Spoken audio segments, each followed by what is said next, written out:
Excella Education Study in USA assured scholarship. Contact 9881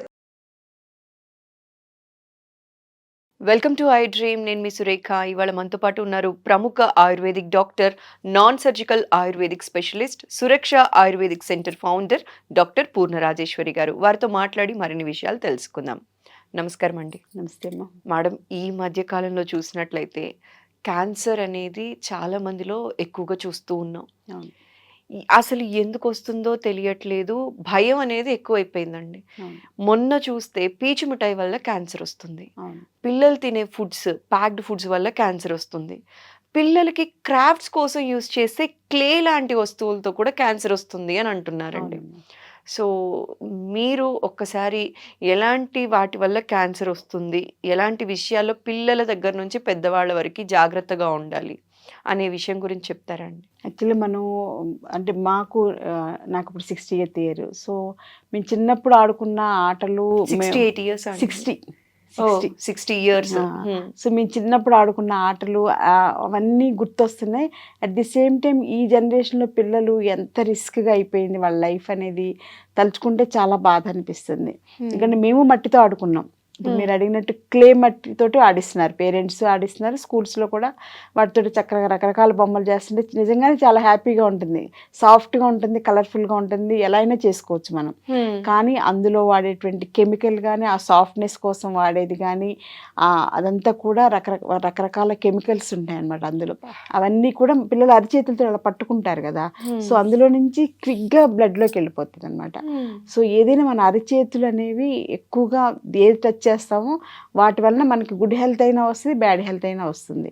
ఇక్కడ చేతులు పెద్ద ప్లేస్ కదా, మన బాడీలో ఎక్కువ పట్టుకోవడానికి వీలున్నది అరచేతులు. పిల్లలు చిన్న చిన్న చేతులతోటి ఆ మట్టిని ఇలా, అదే క్లే బ్రిక్ని ఇలా పట్టుకొని ఆడుకోవడం, క్లే తోటి ఆడుకుంటూ ఉంటారు, రకరకాల షేప్స్లో బొమ్మలు చేస్తుంటారు. అవన్నీ చేయడం వల్ల ఏంటంటే అది క్లే మంచిదే కదా అనుకుంటాం మనం, కానీ ఎంత పాయిజన్ అంటే క్యాన్సర్ రావడానికి ముఖ్యమైనటువంటి కారణం. ఎందుకంటే అది ఒరిజినల్ క్లే కాదు, ఆర్టిఫిషియల్గా పిల్లల కోసం సాఫ్ట్గా, కలర్ఫుల్గా రకరకాల కలర్స్ కూడా వేసి వీళ్ళు చేతులు ఇలా మోల్డ్ చేసుకోవడానికి వీలుగా చాలా బాగుంటుంది. నేను కూడా చిన్నప్పుడు మా పిల్లలతో ఆడించాను, కానీ ఎందుకో నాకు వెంటనే ఆ టచ్ అది చూస్తే సంథింగ్ రాంగ్ అనిపించేసేసి నేను వెంటనే ఆపించేసేసాను. ఎప్పుడు ఇవన్నీ 15-20 ఇయర్స్ బ్యాక్ విషయాలు అనమాట. అప్పటి నుంచి ఉన్నాయి, స్కూల్స్లో ప్లే స్కూల్స్లో ఆడిస్తుంటారు కదా. కానీ మేమైతే చిన్నప్పుడు చక్కగా మట్టి, ఎర్రమట్టి, నల్లమట్టి ఇవి తెచ్చుకుని వాటితోటి రకరకాలుగా మట్టి కుండల దగ్గర నుంచి ఎన్నో చేసుకుని వాటితోటి ఆడుకునేవాళ్ళం అనమాట. ఇల్లు కట్టుకునేవాళ్ళం మట్టితోటి, బొమ్మరిల్లు, అలా అన్నీ చేసుకుని ఆడుకునేవాళ్ళం. ఎంత బ్యూటిఫుల్ బాల్యం అంటే అది అనమాట. ఇప్పుడు పిల్లలు ఆడే వస్తువులు కూడా క్యాన్సర్, తినేవే కాదు ఆడుకునే వస్తువులు కూడా క్యాన్సర్. ఈవెన్ రబ్బర్ బాల్స్, పిల్లలకి రకరకాలుగా బొమ్మలు ఆడుతుంటారు కదా, చాలా ఏవో ఏరోప్లేన్ నోట్లో పెట్టుకుని చప్పరిస్తూ ఉంటారు.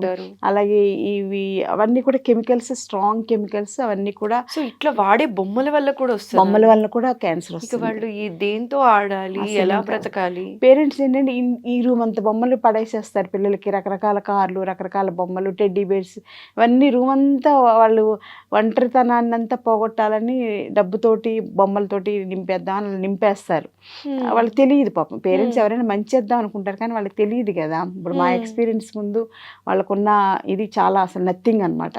వాళ్ళు అలా అనుకుంటే పిల్లలు ఆటలోనే పడి ఆడుకుంటూ ఉంటారు. కొంతసేపు మైండ్లో ఎక్కడో ఒంటరితనం వస్తుంది, అది ఒక రకంగా వాళ్ళకి ప్రాబ్లం అవుతుంది. దాంతోపాటుగా ఇవన్నీ కూడా మెయిన్ కారణాలు అనమాట. సో అలాగే పిల్లలు ఆడుకునే బొమ్మలన్నీ కూడా ఇప్పుడు అందరూ నిజం చెప్పాలంటే చైనా బేస్డ్ బొమ్మలన్నీ చాలా తక్కువ కాస్ట్కి వస్తున్నాయి. ఏరోప్లేన్ కానీ, కార్లు కానీ, అవన్నిట్లో లెడ్ ఎక్కువ, మెయిన్ అన్నిట్లో లెడ్ ఎక్కువ ఉంటుంది. ఎందుకు వేస్తున్నారు లెడ్ అనేది అసలు అర్థం కాదు. లెడ్ అంటే మనకు తెలుసు కదా, సీసం అంటాం, పాయిజన్ అనమాట. అది చిన్నప్పుడు పెన్సిల్లో ఉండే లెడ్ కూడా మంచిది కాదు అని చదువుకునే వాళ్ళం కదా. సో అది కరెక్ట్ అనమాట. లెడ్ ఉండడం వలన మనకి మెయిన్ ప్రాబ్లం అది. దాంతోపాటు ఇంకా రకరకాల కెమికల్స్, మరి పక్క దేశాన్ని నాశనం చేద్దామని చేస్తున్నారో, లేకపోతే ఎందుకో వాళ్ళకి అది ఈజీగా తక్కువ కాస్ట్కి వస్తుందని చేస్తున్నారు. సో ఈ బొమ్మలో కూడా మంచివి కాదు పిల్లలకి. అలాగే ఫుడ్లోకి వస్తే మీరు అన్నట్లు పిల్లలకి పెట్టేటువంటి ఫుడ్స్ బయట 5 రూపాయల ప్యాకెట్కి ఏవో దొరుకుతాయి, 10 రూపాయలకి ఏవో దొరుకుతాయి. ఎవరైనా సరే పిల్లలు ఏడుస్తుంటే ఒక 5 రూపాయలు ఇచ్చేవి ఈజీ ఈ రోజుల్లో. టేస్ట్కి ఎక్కువ అలవాటు పడిపోతుంది. ఒకసారి ఆ టేస్ట్ తిన్న పిల్లలు మనం ఇంట్లో చేసిన జంతికలు కానీ, వడియాలు కానీ నచ్చవు. వడియాలు చప్పగా ఉప్పేసి చేస్తాం అంతే కదా, ఇంకేం ఉండదు. జంతికలు కూడా అంతే, అలాంటివి ఏవో చేసి చేస్తాం. వాళ్ళకి ఆ టేస్ట్ సరిపోదు అనమాట, మనకైతే ఆ టేస్ట్ సరిపోతుంది. వాళ్ళకి ఎక్స్ట్రా టేస్ట్ తినడం అలవాటు అయిపోయింది కదా, సాల్ట్ కానీ టేస్టింగ్ సాల్ట్ కానీ రకరకాల టేస్టింగ్ మెటీరియల్స్ వేసి చేస్తారు. ఇంకోటి ఏంటి ప్రిజర్వేటివ్స్, ఆ ప్యాకెట్స్ ఎప్పుడు తయారు చేశారో మనకు తెలియదు. ఎప్పటికప్పుడు వాళ్ళు ఎక్స్పైరీ డేట్ కూడా ఎప్పటికో వేస్తారు, మనం ఎక్స్పైరీ డేట్ ఎప్పటికో ఉంది కదా అని వాడేస్తుంటాం. సో అసలు మన ఇంట్లో చేసిన జంతికలు ఒక నెల లోపలే అవి ఒక రకమైన వాసన వచ్చి ఎవరు తినరు కదా, మాకొద్దు తీసేసి పడేసి అంటారు. మరి అన్ని నెలల క్రితం ఎక్కడో చేసినవి ఇంకా ఫ్రెష్గా ఉన్నాయంటే ఎన్ని రకాల కెమికల్స్ వేసి ఉంటారు, ఎన్ని రకాల సింథటిక్ మెటీరియల్స్ వేసి ఉంటారు. 5 రూపాయలకి అసలు ప్యాకెట్ ఇస్తున్నాడంటే అందులో ఏముంటుంది అసలు, వాళ్ళ ట్రాన్స్పోర్ట్ ఇవన్నీ చూసుకోవాలి కదా మనం. ఆయన పేరెంట్స్ పిల్లలు ఏడ్చినట్టు ఒక 5 రూపాయలు ఇచ్చేస్తారు, 10 రూపాయలు ఇచ్చేస్తారు, వాళ్ళు వెళ్ళిపోయి ప్యాకెట్లు తెచ్చుకుంటారు. అసలు దండల్లాగా వేలాడి తీసుంటే బడ్డీ కొట్లో ఇలాంటి చెత్తలన్నీ దొరుకుతాయి, అవసరమైన మంచినీళ్ళు దొరకవు. సో అలా ఏంటంటే పిల్లలు వెళ్ళిపోవడం, బడ్డీ కొట్టుకు వెళ్ళిపోవడం, తెచ్చుకోవడం. ఇవాళ బడ్డీ కొట్టుకి దీనికోసం వెళ్తాడు, రేపు పొద్దున వాడే ఇంకోటి ఏదో పెడతాడు అందులో, ఈ డ్రగ్స్, స్మోకింగ్, సిగరెట్స్. అలా వెళ్ళి 5 రూపాయలు ఇచ్చేసరికి తెచ్చుకుంటారు. పాపం వాళ్ళకి ఏం తెలుసు, ఇదేదో బాగుంది ఎక్సైటింగ్ అనుకుంటాడు. అలా పిల్లలు అనవసరంగా ఈ చెత్తకంతా అలవాటు పడుతున్నారు. చాలా బాధ అనిపిస్తుంది అసలు ఈ జనరేషన్ ఇలా జరిగిపోతుంటే, మన కళ్ళ ముందే ఆరోగ్యాన్ని నష్టపోతున్నారు, ఒక కుటుంబంలో ఒక ప్రశాంతత అనేది లేకుండా అయిపోయింది. మనం పెద్దవాళ్ళం అయ్యిండి కూడా మనం ఏం చేయలేకపోతున్నాం. అంటే మనకున్న విజ్ఞానం ఏదో ప్రపంచానికి ఉపయోగిద్దామని కదా మన ఉద్దేశం. నా వరకు నేనైతే హ్యాపీగా నాకున్నది కంఫర్టబుల్ లైఫ్లో ఉండొచ్చు, కానీ ఇంత విజ్ఞానం ఉండి ఎవరికి ఏం చేయలేకపోతున్నాయి ఏంటని చాలా బాధ అనిపిస్తుంది అనమాట. సో అలాగే పిల్లలు తినే ఫుడ్స్లోకి వస్తే ఈ నూడిల్స్, మోస్ట్ డేంజరస్ నూడిల్స్. ఆ నూడిల్స్ అంటే ఇష్టపడని పిల్లలు ఎవరు లేరు. నేను త్వరగా చేయటానికి ఈజీ, పిల్లలు ఇష్టంగా తింటారు, టేస్టీగా ఉంటుంది, ఏం అక్కర్లేదు, జస్ట్ నీళ్ళలో నానబెట్టేసేసి అదే ఉడకబెట్టుకుని తినేస్తే చాలు. ఏమీ యాడ్ చేయక్కర్లేదు. వాడే ఏవో పౌడర్స్ ఇస్తాడు, ఆ పౌడర్స్ వేసుకుంటే బ్రహ్మాండమైన గుమగుమలు రుచిగా చాలా బాగుంటుంది. ఒక ఎక్స్పీరియన్స్ ఏంటంటే, నేను ఒక 25 years బ్యాక్ 99లో నేను విజయవాడలో ప్రాక్టీస్ స్టార్ట్ చేసినప్పుడు మా క్లోజ్ ఫ్రెండ్స్, ఫ్యామిలీ ఫ్రెండ్స్ వాళ్ళు కపుల్ అందరూ, ఇంట్లో ముగ్గురు ఊరు వెళ్ళిపోయారు. ఆ పాప ఒక్కతే ఉంది. వాళ్ళు చెప్పారు, పాపను అప్పుడప్పుడు చూసుకుంటుంటే నేను 1-2 సార్లు వెళ్ళి, అమ్మ ఏం తింటున్నావు అంటే, నూడిల్స్ చేసుకున్నాను అంటే అంది.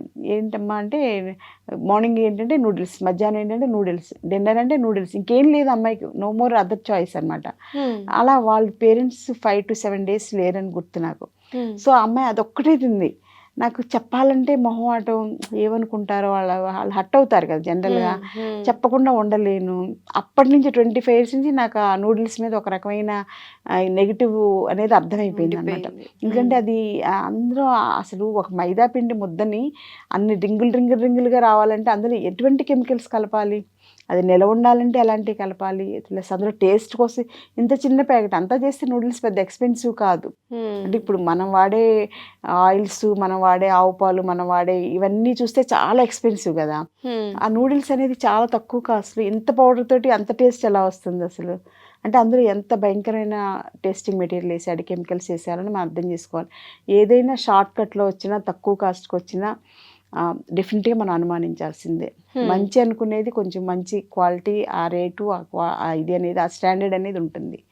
అట్లాగే పిల్లలకు వాడేవి ఈ బయట దొరికేటువంటి ప్యాడ్స్, అవి బయట దొరికేవి ప్యాకెట్స్ చిప్స్ లా ఉంటాయి, అవి తెగ నవ్వులుతూ ఉంటారు. ఇంకా అవి ఎన్ని ప్యాకెట్స్ తింటూ ఉంటారు, అలా ఒకదాని తర్వాత ఒకటి అలా తింటూనే ఉంటారు. జర్నీకి వెళ్ళేటప్పుడు కూడా అవన్నీ ప్యాక్ చేసుకుని వెళ్తారు. లైట్ వెయిట్ కదా, ఈజీగా ఉంటుంది, కొంచెం తింటే ఏదో కడుపు నిండిపోతుందేమో మరి. అలాగే బయట దొరికేవి చిప్స్, ఎన్ని రకాల చిప్స్, టమాటా చిప్స్ అంటాడు, పొటాటో చిప్స్ అంటాడు, ఎన్ని రకాల చిప్స్ దొరుకుతున్నాయి. అసలు అన్ని ఆయిల్స్ అలా ఫ్రై చేస్తూనే ఉంటారు. ఎంతమంది తింటుంటే ఎంత అవుతుంది. సో ఇవన్నీ కూడా పిల్లలు తినేవన్నీ ఇవే. పిల్లలు కూడా ఏంటంటే అలాంటివే కావాలని పేచీ పెడుతూ ఉంటారు. పేరెంట్స్ కూడా ఏమనుకుంటున్నారంటే, అట్లీస్ట్ ఏదో ఒకటి తింటాడు కదా, నార్మల్ గా అన్నం తినట్లేదు, ఇదైనా పొట్టలో ఉంటది అని మాత్రమే ఆలోచిస్తున్నారు కదా. సో ఇది డేంజరస్, చాలా డేంజరస్ అసలు. ఇంకా బయట దొరికేవి నాన్ వెజ్, చికెన్కి సంబంధించినవి, చిల్లీ చికెన్, జింజర్ చికెన్, ఇవి రకరకాలు దొరుకుతాయి. ఆ పిల్లలు హోల్ డిష్ తినేసేస్తారు. మామూలుగా పిల్లలు అనేవాళ్ళు ఒక ముక్క తింటారు, 2 ముక్కలు తింటారు కదా, డిష్ ఆర్డర్ చేసేస్తే ప్లేట్లో వస్తుంది కదా, మొత్తం తినేస్తున్నారు 3 years పిల్లలు. మొన్న ఎవరో మాకు తెలిసిన వాళ్ళు ఫోన్ చేశారు, 2 years కిడ్ అంట, 1/4 kg చికెన్ తినేస్తున్నాడంట. రోజు పెట్టినా రోజు 1/4 kg ఇంకా పెట్టు అంటున్నాడు. వాళ్ళకి ఏం చేయాలో అర్థం కాక సలహా కోసం అడిగారు. ఉన్నది ఉన్నట్టు చెప్పాలన్నా మాకు బాగోదు. అందులో వాక్శుద్ధి ఉండడం వల్ల ఏంటంటే అది మంచిది కాదు అని డిసీజ్ పేరు ఏదైనా చెప్పాలన్నా నాకు ఇష్టం ఉండదు. అలా అని చెప్పకపోతే కళ్ళెదురుగా పిల్లలు అలా తింటున్నారని బాధ అనిపిస్తుంది అనమాట. సో అట్లా ఏంటంటే రకరకాలుగా పిల్లలకి ఈ పెట్టే ప్రతి ఫుడ్ కూడా మన నథింగ్ బట్ పాయిజన్ అని అనుకోవాలి. సో మన ఇంట్లో మనం బ్రౌన్ రైస్ కానీ, రాగి జావ కానీ, కొబ్బరి నీళ్ళు కానీ, చెరుకు రసం కానీ, అట్లా మంచి మంచి ఆర్గానిక్ బెల్లం కానీ, ఆర్గానిక్ వెజిటబుల్స్ అట్లా చాలా స్పెషల్. అంటే మా చిన్నప్పుడు ఇవన్నీ ఎఫర్ట్లెస్గా మాకు అన్నీ పెట్టేసేవాళ్ళు. అంటే మన పొలంలో అవే పండేవి, మన చుట్టూ అవే ఉండేవి. చింతకాయలని, రేక్కాయలని ఆప్షన్ ఉండేది కాదు. అవి తెచ్చుకునేవాళ్ళు, అవి ఏరుకుని తెచ్చుకుని చెట్టు కొమ్మలు ఎక్కి మామిడికాయలు, పుల్ల మామిడికాయలు అన్నీ తెచ్చుకుని అవే తినేవాళ్ళు. పాపం వీళ్ళకి ఏమీ లేదు. సో బయట దొరికే చెత్తే పేరెంట్స్ 10 రూపాయలు పడేస్తే వస్తుంది కదా, మనం 1000 రూపాయలు సంపాదిస్తున్నప్పుడు 10 రూపాయలు నథింగ్ కదా అట్లా ఆలోచిస్తున్నారు. కానీ అది పాయిజన్ పెడుతున్నాం అనేది పేరెంట్స్కి తెలిస్తే నిజంగా గుండెలు బాదుకుంటారు. సో పిల్లలైనా సరే, పెద్దలైనా సరే ఇలాంటి ఫుడ్ విషయంలో కానీ ఇవన్నీ కూడా మనం చాలా జాగ్రత్త క్యాన్సర్ అనే దాని నుంచి అవాయిడ్ చేయొచ్చు. కానీ చాలా కష్టం అది. మనం అనుకున్నంత ఈజీగా చెప్పడం ఈజీయే, ప్రాక్టికల్గా చాలా కష్టం. ఏం తింటారు పాపం, అన్నీ అలా అయిపోయినాయి. గొంగట్లో ఉంటూ వెంట్రుకలు ఎందాక ఏరుకుంటాం మనం, చాలా కష్టం. సో అదొక రెవల్యూషన్ లాగా, యాంటీ క్యాన్సర్ అనేది రెవల్యూషన్ లాగా తీసుకొచ్చి ప్రతి ఒక్కళ్ళు ఎవరి పర్సనల్ కేర్ వాళ్ళు, ఎవరి కుటుంబం కేర్ వాళ్ళు, నేను ఆర్గానిక్ ఫుడ్ అయితే తింటాను. ఈవెన్ టెఫ్లాన్ కోటెడ్ పాన్స్ ఉంటాయి కదా, వాటిలో వంట చేసినా క్యాన్సర్ వస్తుంది. సో ఇట్లా ఏంటంటే నేను అప్పట్లో 10 years బ్యాక్ క్యాన్సర్ రావడానికి 100 కారణాలని టైటిల్ తోటి బుక్ రాయడం మొదలుపెట్టాను. అంటే మనం వాడే పొద్దున్నే పిల్లలు వాడే టూత్ పేస్ట్ పిల్లలు కూడా టూత్ పేస్ట్ ఎంత పెట్టుకుని బ్రష్ చేసుకోరు, మొత్తం నోట్లో పెట్టుకుని పిండేసి తీసుకుని చప్పరిచ్చేస్తున్నారు. తీగా ఉంటుంది కదా, అమ్మమ్మ తాతయ్య చూసి కూడా టూత్ పేస్ట్ తినేస్తున్నాడు అంటే అనుకుంటారు. కానీ అది ఎంత పాయిజన్ పోవడం తప్ప, అది కూడా క్యాన్సర్ కారకం. అది బాధ. పేస్ట్ పిల్లలు తింటే కూడా పిల్లలకు మనం కూడా టూత్ పేస్ట్ వాడకూడదు. వేపపుల్ల చేదు అనుకున్నాం కదా, చేదులాగా ఉండేవి వేపపుల్ల అవి వాడుకోవాలి. సో అట్లా అసలు క్యాన్సర్ మీద మాట్లాడడం మొదలెడితే అసలు ఎంత ఉందంటే సబ్జెక్ట్ అసలు ఊహించలేము, అవాయిడ్ చేయలేము. అది బాధ. ఎలా అవాయిడ్ చేయగలం అసలు? సో అందుచేత నేను 100 కారణాలని టైటిల్ పెట్టి అప్పటికి 120 కారణాలు అయిపోయినాయి. ఇంకా నాకు చాలా నాకు బాధ అనిపించేస్తుంది లోపల.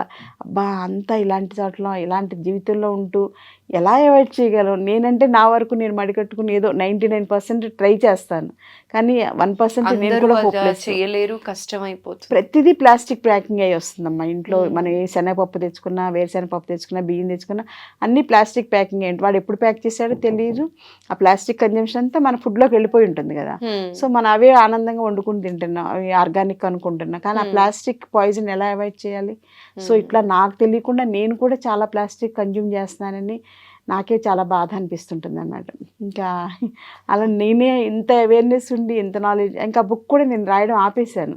ఇంకా 120 కారణాలు వచ్చేసినాయి. ఇంకా రాయడం ఆపేసేసి అక్కడతో ప్రింటింగ్ చేసేసాం అనమాట. ఇంకా సో ఆ బుక్ ఎవరైనా కావాలంటే నాకు వాట్సాప్లో మెసేజ్ పెడితే నేను వాళ్ళకి PDF పంపిస్తాను. వాళ్ళ మట్టుకు వాళ్ళు అన్నీ నేను వీడియోస్లో చెప్పడం కూడా సాధ్యం కాదు. అసలు అదే పెద్ద సిలబస్ అయిపోద్ది మీకు. ఒక్కొక్క దాన్ని అనలైజ్ చేసుకుంటూ చెప్పాలంటే చాలా 120 కాజెస్ అంటే మాటలు కాదు కదా, 120 వీడియోస్ చేయొచ్చు అనమాట. సో అందుకని పబ్లిక్లో అవేర్నెస్ రావాలి. నేను క్యాన్సర్ లేకుండా ఉన్నంతలో మంచి ఆరోగ్యంగా జీవించడానికి ఏం చేయాలి అనేది మనం ఆలోచిస్తే ఈవెన్ మనం వాడే వాటర్ బాటిల్స్ కూడా క్యాన్సర్ కారణకి. అట్లా నా కళ్ళ ముందు ఎన్నో కనబడుతుంటే చెప్పకుండా ఉండలేను అనమాట. సో ఎవరికి వాళ్ళు మ్యాక్సిమం పాత రోజుల్లో లాగా చాలా స్ట్రాంగ్గా డిసైడ్ అయితేనే మంచి ఆరోగ్యాన్ని మనం పొందగలం. డెఫినెట్లీ పొందాలి. అందరూ మంచి ఆరోగ్యంతో ఉండాలి, ఆనందంగా ఉండాలనేదే నా ముఖ్యమైనటువంటి ఆకాంక్ష. కానీ మనం అవాయిడ్ చేయలేని పరిస్థితిలో ఉన్నాం కాబట్టి ఎవరికి వాళ్ళే ఒక సోల్జర్ లాగా తను కాపాడుకుంటూ తన కుటుంబాన్ని, వీలైతే సమాజాన్ని కూడా కాపాడితే డెఫినెట్గా మనం క్యాన్సర్ మహమ్మారిని దూరం చేసుకుంటూ మంచి ఆరోగ్యాన్ని ఆనందంగా అనుభవించగలం. Okay, thank you so much అండి. చాలా చక్కటి ఇన్ఫర్మేషన్ ఇవాళ మా ప్రేక్షకుల కోసం తెలియజేసినందుకు మరోసారి స్పెషల్గా థ్యాంక్స్ అండి. నమస్కారం. నమస్తే అమ్మా.